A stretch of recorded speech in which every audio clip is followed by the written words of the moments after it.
We're taking a look at the 2025 free agent market and which players could shake up your dynasty leagues next.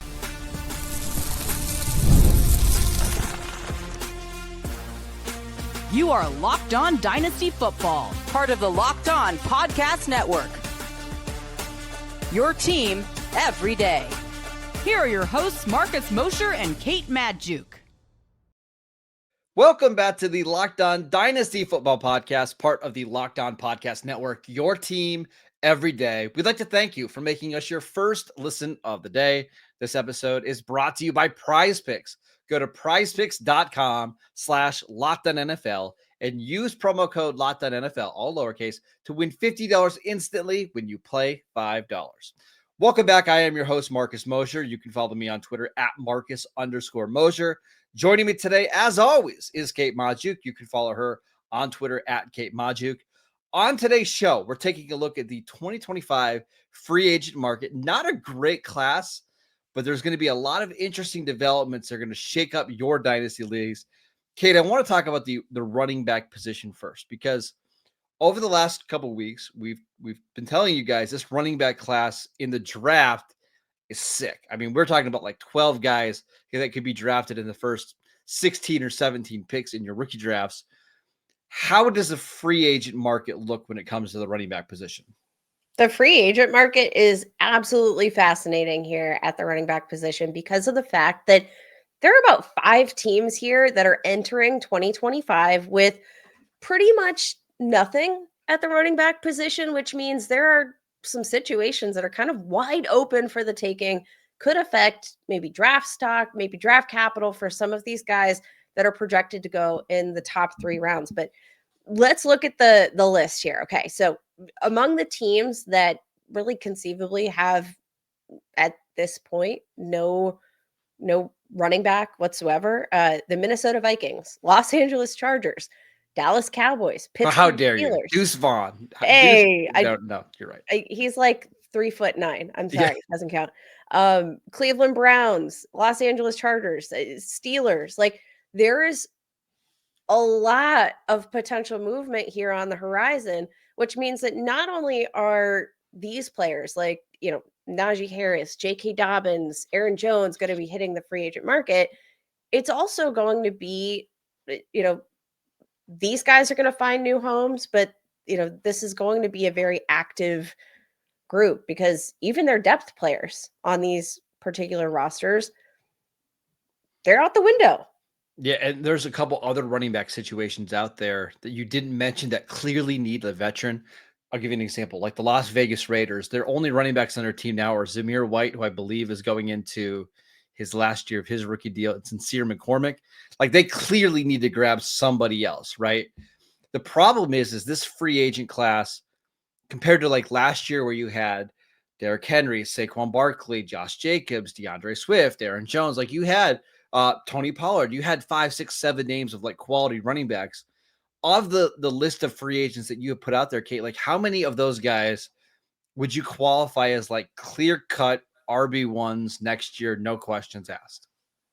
I think we're probably looking at Aaron Jones and Najee Harris. I know those are kind of the typically expected names, but they're both players that I think, even if it didn't necessarily translate to a ton of winning weeks, especially for Najee Harris, I do think that these are still kind of the prototypical names that are going to be.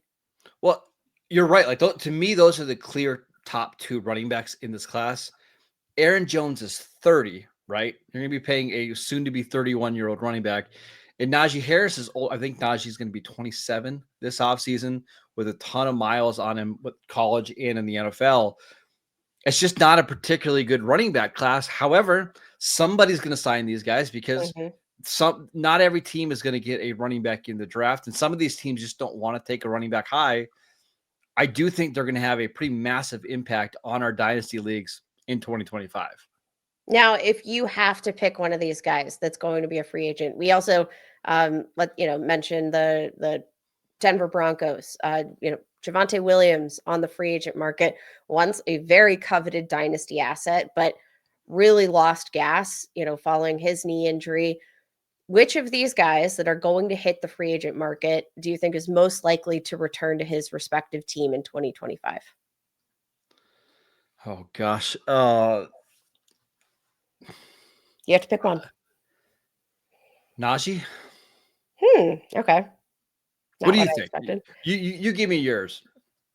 I could see Aaron Jones returning with the Minnesota Vikings, especially if they're going to bring back Sam Darnold. I think it would make a lot of sense to kind of get the band back together a little bit. I thought Aaron Jones, I know he's obviously a bit older than most people would ideally like, but I still think Aaron Jones is playing football at a really high level. Very capable in terms of what he brings as a receiver. I still think he looks pretty fresh as a runner, much fresher than I would have expected for a 30-year-old running back. Um, I think he's played some good football this year. Doesn't it feel like the Vikings will probably bring back Aaron Jones on like a 1-year, $5 million deal, and then they're going to Maybe be add in some incentives there too.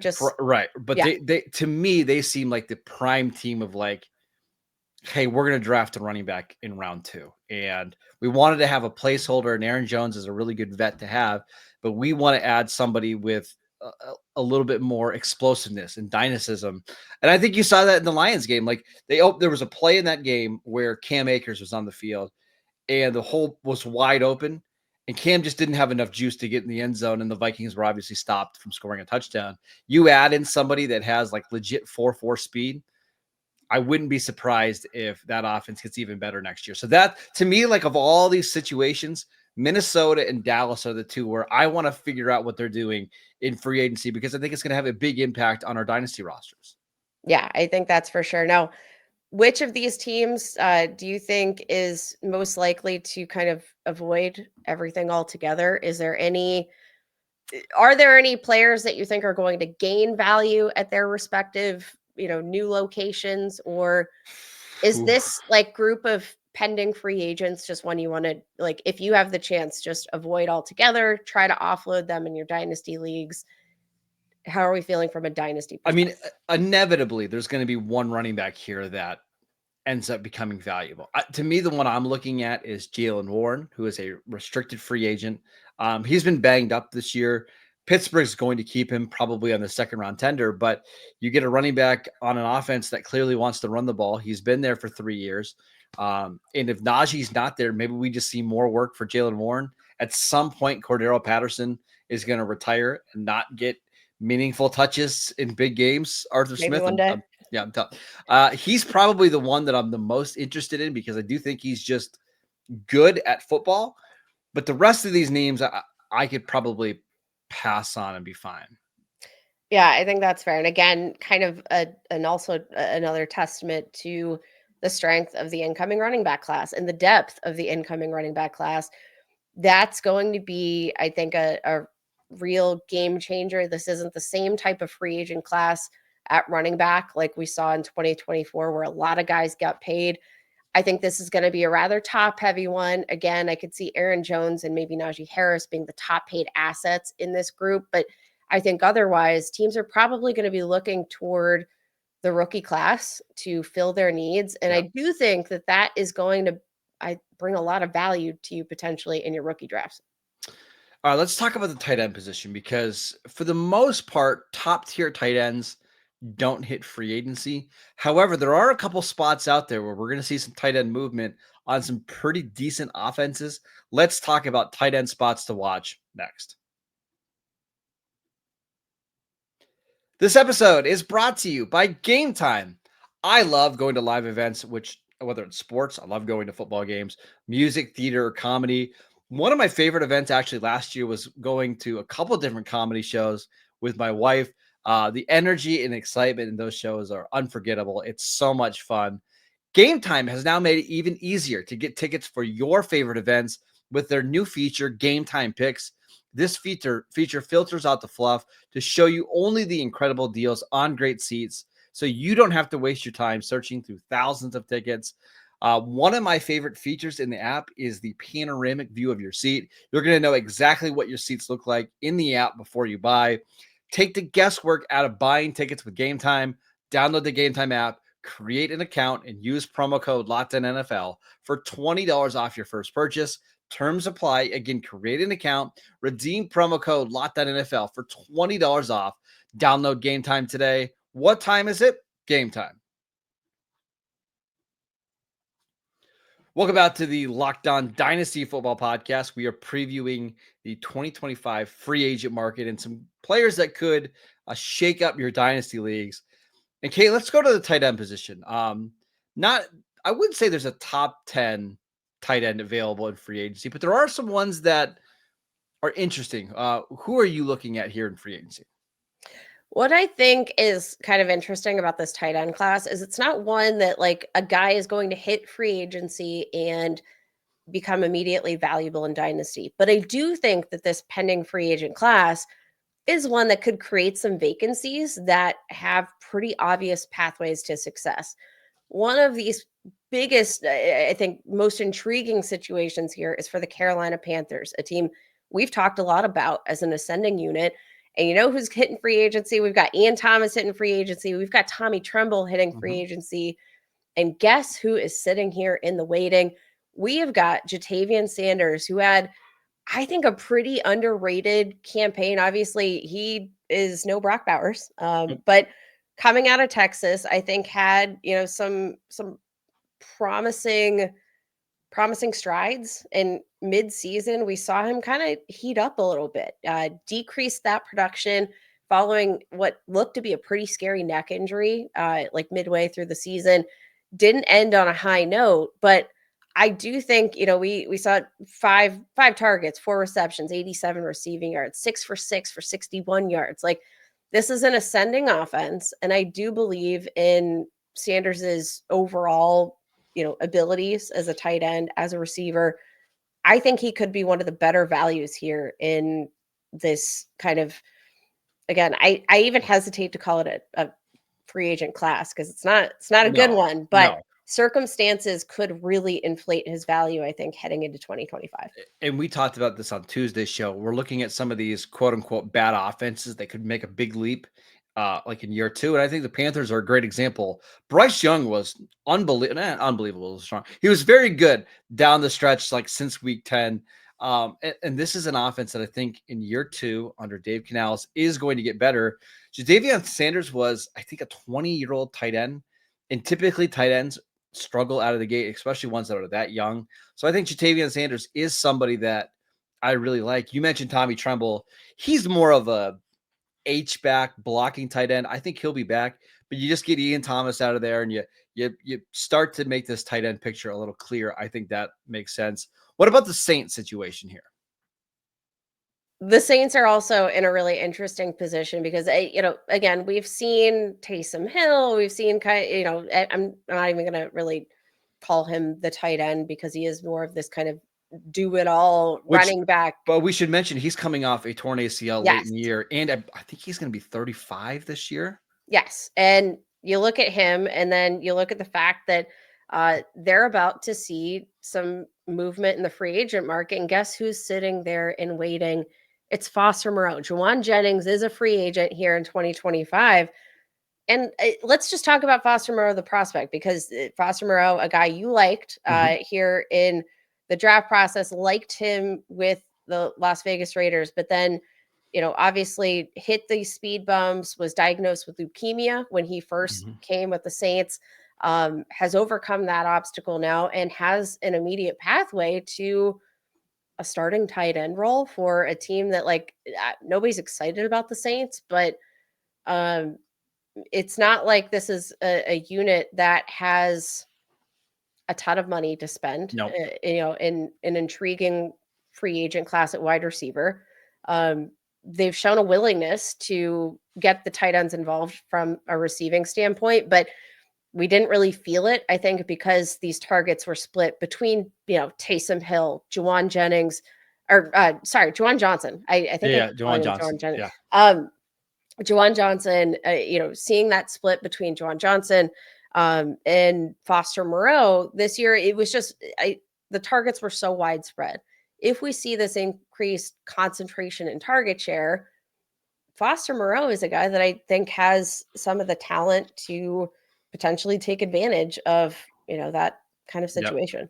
Another one I wanted to mention, Mike Gesicki, he's a free agent for, I think, the 19th straight offseason. I'll have to double check that. But he's mentioned that he wants to be back in Cincinnati.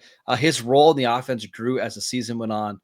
He's really a glorified slot receiver. And I think put up some decent numbers. If T. Higgins doesn't come back, he becomes even more attractive. He is somebody that I could see getting a pretty decent contract from the Bengals because he offers them something different than every other tight end on the roster. So I did want to mention him. One more thing I wanted to mention, Kate. Have you ever heard of the term pre-agency before? This is where players are entering the last year of their deals. And from a dynasty perspective, we want to see, like, do these guys get contracts right away, or do their respective teams kind of let them play out their rookie contract and maybe allow them to hit free agency in 2026? I'm looking at a couple tight ends, Jake Ferguson with the Cowboys, Isaiah Likely with the Ravens, Cade Otton with Tampa Bay, who I do think will get a deal. Somebody like Jake Ferguson, who had a down year in 2024, do the Cowboys give him a contract and say, hey, we believe in you, you're going to be our tight end of the future? Or do they let this thing play out and see how it goes? Do the Ravens lock up Isaiah Likely now so that they can have him in the post Mark Andrews part of, this run with Lamar Jackson? I'm looking at some of these tight ends that are eligible to become free agents in 2026 to see what's going to happen this offseason.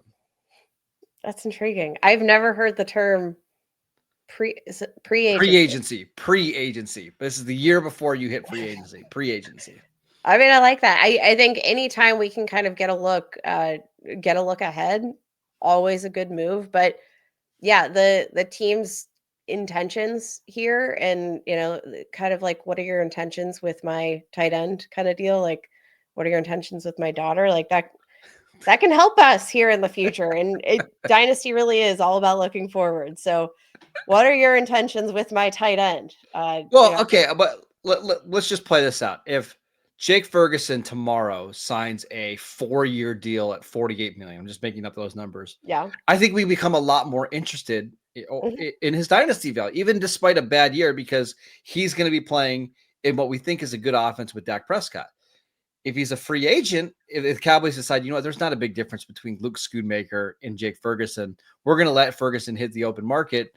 I think we become a lot less excited about his long-term outlook.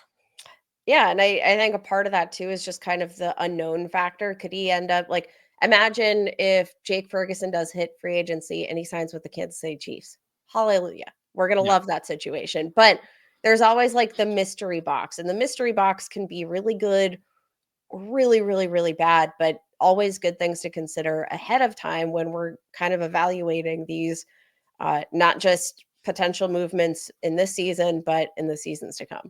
It's pretty rare that a tight end leaves his current situation, signs somewhere else, and becomes more valuable elsewhere. I mean, just look at the Jonnu Smith, Marcus. We just saw age 29 breakout. And look how many different teams Jonnu Smith has been on and bounced around before he finally found the right situation, right? So that is an example, but that might be the only example. Let's talk about some wide receivers that are set to become free agents who could end up having some value in 2025. We will get to that next. This episode is brought to you by FanDuel. From big upsets to game-winning drives, the NFL playoffs are better with FanDuel, because right now new customers can bet $5 and get $200 in bonus bets guaranteed. That's $200 in bonus bets, win or lose. The FanDuel app gives you everything you need for live bets, same-game parlays, and so much more. I've already placed a couple bets in the NFL playoffs. I'm taking the Chargers to win, taking the Steelers to win with a really, really good payout there. I believe Pittsburgh, the last time I checked on FanDuel, plus 400. Wouldn't be surprised to see the two road teams win on Saturday. It's going to be a lot of fun. Go visit FanDuel.com to join today, and you'll get started with $200 in bonus bets. That is FanDuel.com. Make this playoff season unforgettable with FanDuel, an official sportsbook partner of the NFL. Welcome back to the Locked On Dynasty Football Podcast. We'd like to thank you for making us your first listen of the day. For your second listen, check out the new Locked On NFL show with Tyler Rowland, who does the show in the morning, Tony Wiggins, who does it in the afternoon. 2 shows every single day, available wherever you get your podcast. All right, Kate, let's talk about some wide receiver sleepers. This is not a great wide receiver class, especially if T. Higgins re-signs with the Bengals. But who are some names out there that you could see having some success in 2025? Actually, I would have pushed back. I think it's an interesting free agent class. Now, there are some big names, some of whom I think are going to make a much bigger splash in free agency than others.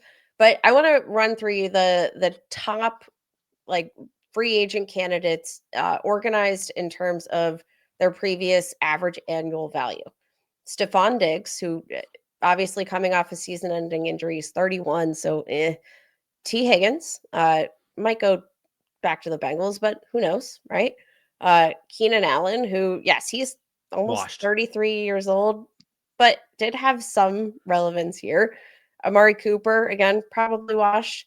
Chris Godwin, I think, is the most intriguing name here in the bunch. We also have guys like Hollywood Brown, who I think could make a decent splash. I think there are a couple of names here that, still hold some decent dynasty value. I wouldn't be surprised if DeAndre Hopkins still finds his way into some NFL situation. Deontay Johnson, also a free agent this year. I think he's probably cooked his value for the most part. I'm not saying any of these guys are like top end targets, but I do think it's an interesting group, to say the very least. So here's where I stand on the free agent market, removing T. Higgins, because he's obviously the belle of the ball here, right? Like he's going to get an absolute ridiculous contract.